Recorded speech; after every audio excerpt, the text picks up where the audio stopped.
Equality ex bonum est lex legum. Apa yang baik dan adil adalah hukum.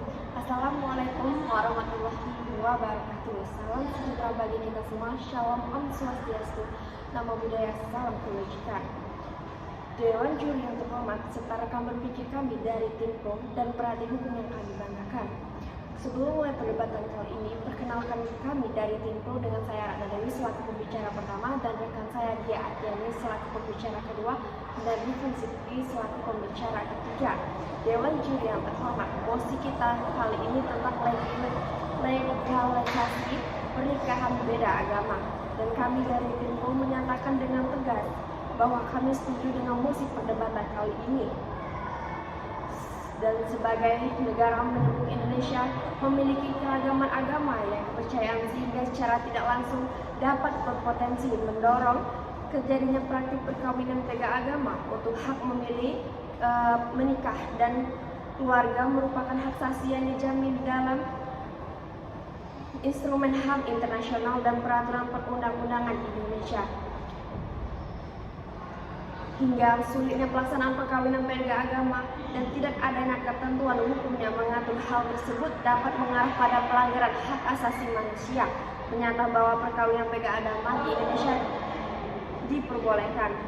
Hal didasarkan kepada tidak ditemukannya peraturan yang mengenai perkawinan beda agama sehingga menimbulkan kekosongan hukum yang berakibat pada ketidakpastian hukum. Dengan kekosongan hukum tersebut dimungkinkan pelaksanaan perkawinan beda agama dapat dilakukan di Indonesia dengan dasar hukum berupa jurisprudensi keputusan Mahkamah Agung nomor 1400 K PDT 1986 yang mengabulkan permohonan perkawinan dengan seorang pria dan seorang wanita yang notabene berbeda agama. Dalam keadaan demikian, kantor dinas kependudukan dan pencatatan sipil sebagai satu-satunya instansi yang berwenang melangsungkan perkawinan bagi kedua calon suami istri yang berbeda agama yang dianggap wajib menerima permohonan perkawinannya yang dicatatkan tersebut. Pada dasarnya, hak asasi manusia merupakan hak yang dimiliki manusia berdasarkan martabat sebagai manusia, bukan diberikan oleh hukum positif yang berlaku serta sifatnya tidak dapat dihilangkan oleh sesama manusia. Pada dasarnya, Undang-Undang Nomor 16 Tahun 2019 tentang perubahan atas Undang-Undang Nomor 1 Tahun 1974 tentang perkawinan sebagai landasan hukum perkawinan di Indonesia tidak mengatur secara eksplisit ketentuan mengenai perkawinan antara laki-laki dan perempuan yang memeluk agama yang berbeda. Dewan juri yang terhormat, keadaan hukum perkawinan di Indonesia begitu beragam. Sebelum berlakunya undang-undang perkawinan dilatar belakangi adanya ketentuan pasal 131 dan 163 Identitas Stateless IS yang menggolongkan penduduk Hindia Belanda menjadi 3 golongan, yaitu golongan Eropa, Timur Asia, dan Bumi Putra. Setiap golongan penduduk berlaku sistem hukum masing-masing yang membedakan golongan satu dengan golongan lainnya. Baik, dilanjutkan dengan pembicara kedua.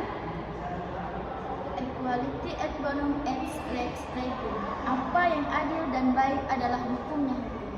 Saya selaku pembicara kedua mohon izin untuk menyampaikan argumentasi sebagai berikut.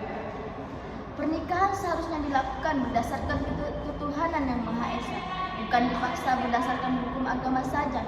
Ingin menanggapi lagi dari tim kontra bahwa pernikahan terus berlangsung dalam jangka panjang yang kita ketahui bahwa berdasarkan fakta di Indonesia, kita mengetahui bahwa pernikahan di Indonesia itu tidak memungkiri bahwa adanya pernikahan beda agama.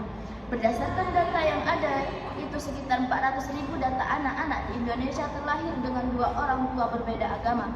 Bagaimana dan apa yang akan kita lakukan terhadap anak-anak tersebut?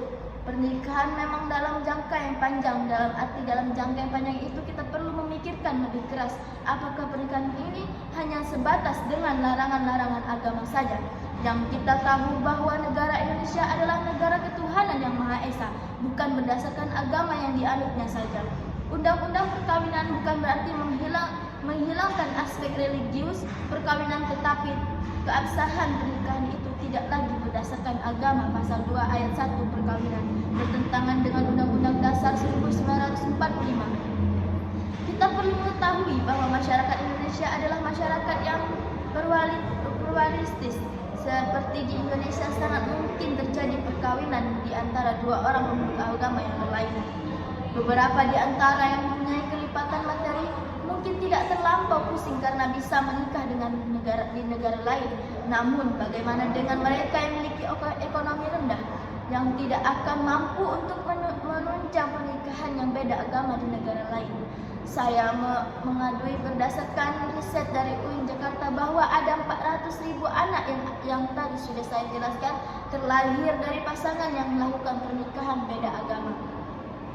Per hari yang datang ke Nurholi selaku spesialis pernikahan beda agama, 4-5 orang menanyakan pertanyaan beda agama tersebut, apakah bisa atau tidak? Jika dalam pernikahan ini tidak ada catatan yang dirugikan, pasti perempuan. Kita mengetahui bahwa ketika dalam pencatatan sipil pernikahan beda agama tidak dianggap, siapa yang dirugikan? Tentu saja perempuan. Artinya perempuan-perempuan Indonesia yang memilih untuk hidup, untuk menikah dengan pasangan beda agama yang tidak dicatatkan di lembaga negara, artinya hak dia semuanya hilang. Anak yang akan lahir pun tidak akan mempunyai posisi. Seorang anak yang lahir tapi tidak dicantumkan atau tidak ada nama seseorang ayah, hanya seorang ibu. Lalu apa yang akan dirasakan oleh anak tersebut? Dalam 90% permasalahan pernikahan beda agama, dalam konselingnya dengan Ibu Irna, mereka tidak lagi membatasi bagaimana mereka beribadah, bagaimana dengan kelangsungan ibadah mereka. Mereka tidak membahas ke dalam hal itu. Jika mereka masih membahas tentang kelangsungan beribadah, tentu saja mereka tidak akan menikah. Dan permasalahan mereka tidak lebih daripada itu. Beribadah itu masih menjadi masalah mereka yang tidak lebih daripada itu. Beribadah itu masih menjadi masalah yang dalam hal internalnya, di mana yang kalau misalnya mereka masih mempermasalahkan hal ibadah, tentu saja mereka tidak akan bisa nikah. Dan mereka salah paham juga dalam konsekuensi dan perjuangan mereka. Ada beberapa kasus 15-20 tahun sudah bersama, namun hanya untuk mendapat secercik kertas, untuk mendapatkan persetujuan dari negara. Itulah sangat sulit sekali. Sekali lagi, pernikahan seharusnya dilakukan berdasarkan ketuhanan yang Maha Esa, bukan dipaksa dilakukan berdasarkan hukum agama. Dengan ini saya selaku tim pro menjelaskan kembali bahwa legalisasi pernikahan beda agama itu perlu dilakukan. Terima kasih. Dilanjutkan dengan pembicara ketiga. Hormat.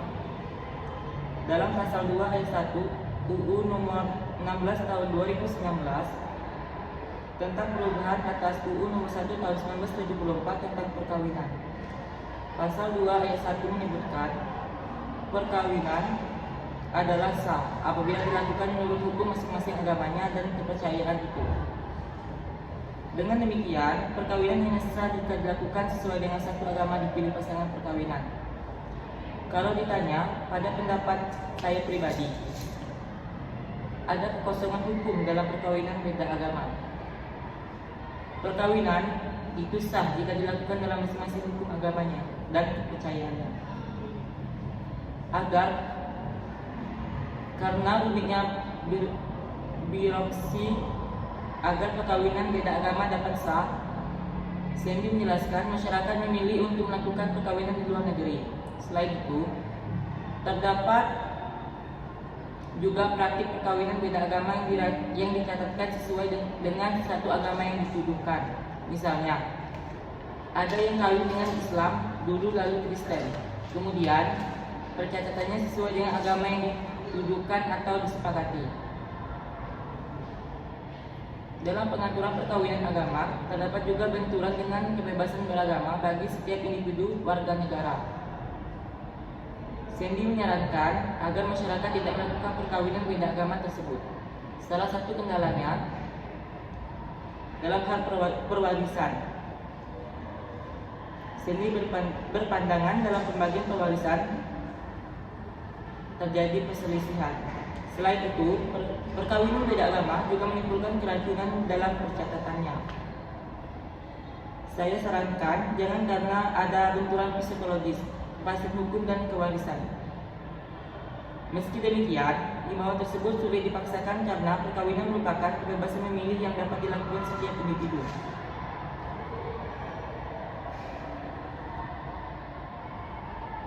Karena itu, Cindy menjelaskan pasangan dapat memohonkan kepada pengadilan agar perkawinan beda agama dapat dicatatkan dalam dokumen negara.